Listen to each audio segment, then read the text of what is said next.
after finding the value of electric field for linear distribution of charge, let's do it for surface distribution of charge.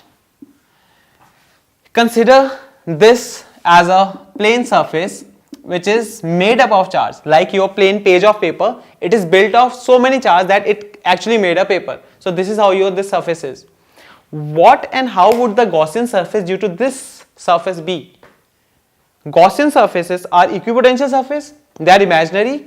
Now electric field due to this type of surface will emerge from both the sides, right? So accordingly the Gaussian surface would be two parallel surface, exactly parallel to the source surface, right?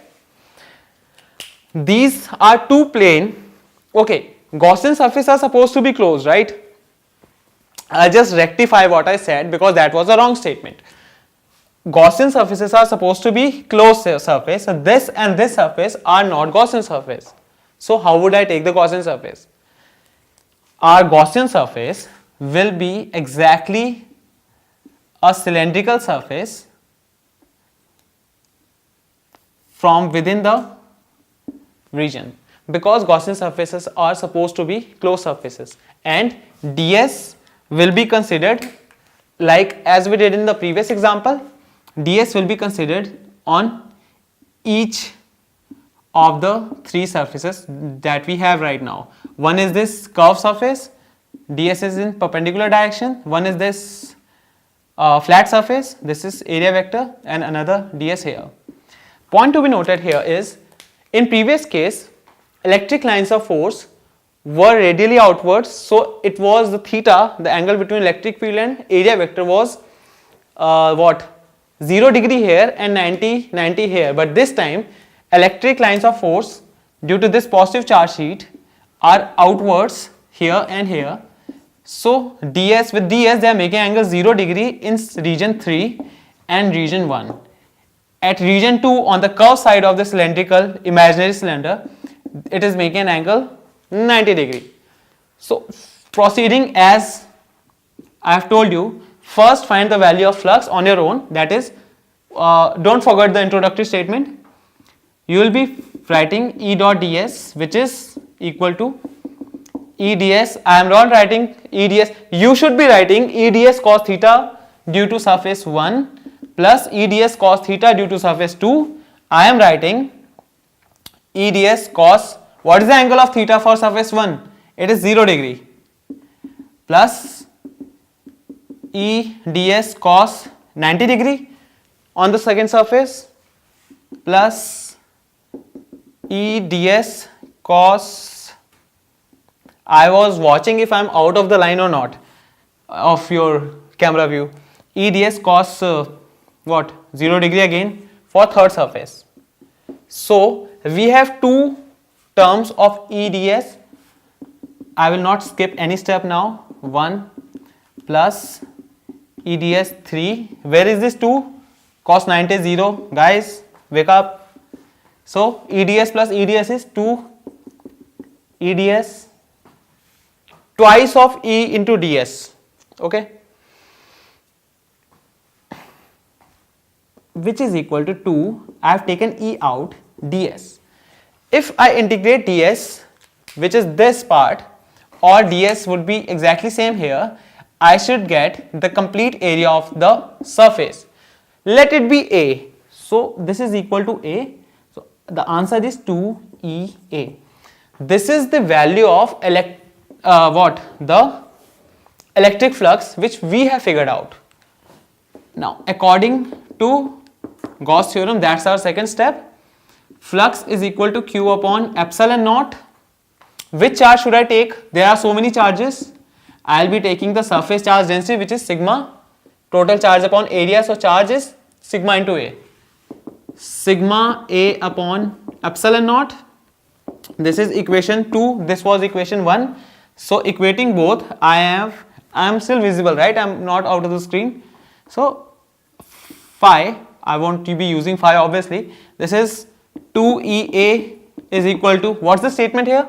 Equating 1 and 2, or from 1 and 2, 2EA is equal to sigma A upon epsilon naught.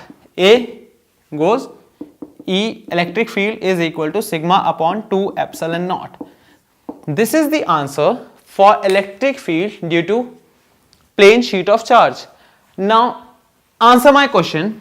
If you have noted it down, what will be the value of electric field in region 1, 2 and 3 in this given diagram? I am making two diagrams.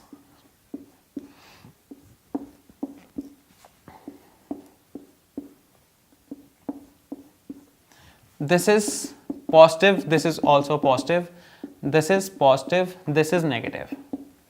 I want you to give me the value of electric field in region 1, 2 and 3 in both the diagrams. Okay?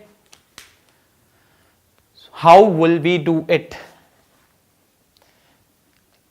Let me change. I am not changing the question, I am just changing the color so that it will be easier for you to understand my point.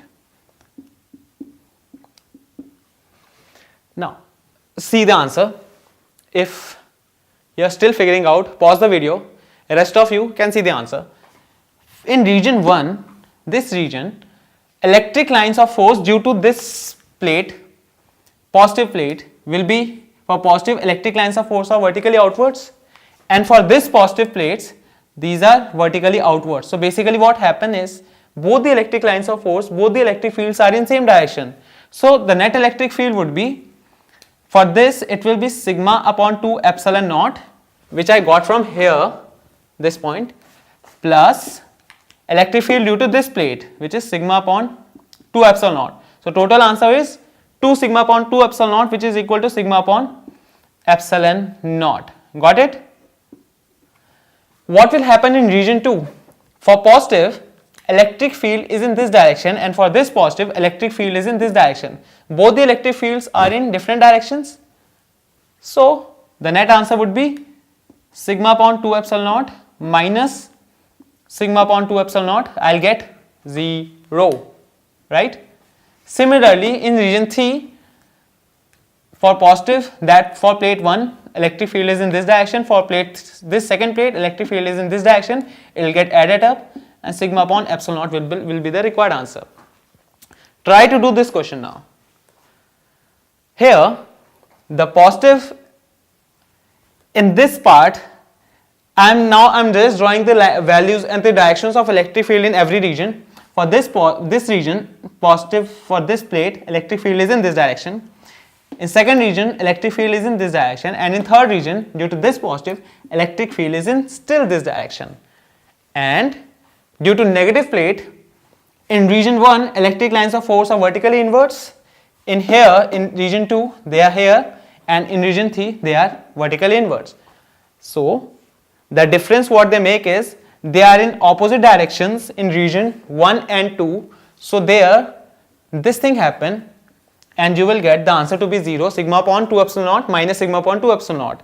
But in this region, both are in same direction, that is sigma upon 2 epsilon naught plus sigma upon 2 epsilon naught, and your answer is sigma upon epsilon naught. That is why, while doing the value of, deriving the value of capacitance, we write the electric field between two plates of a parallel plate capacitor is sigma upon epsilon naught.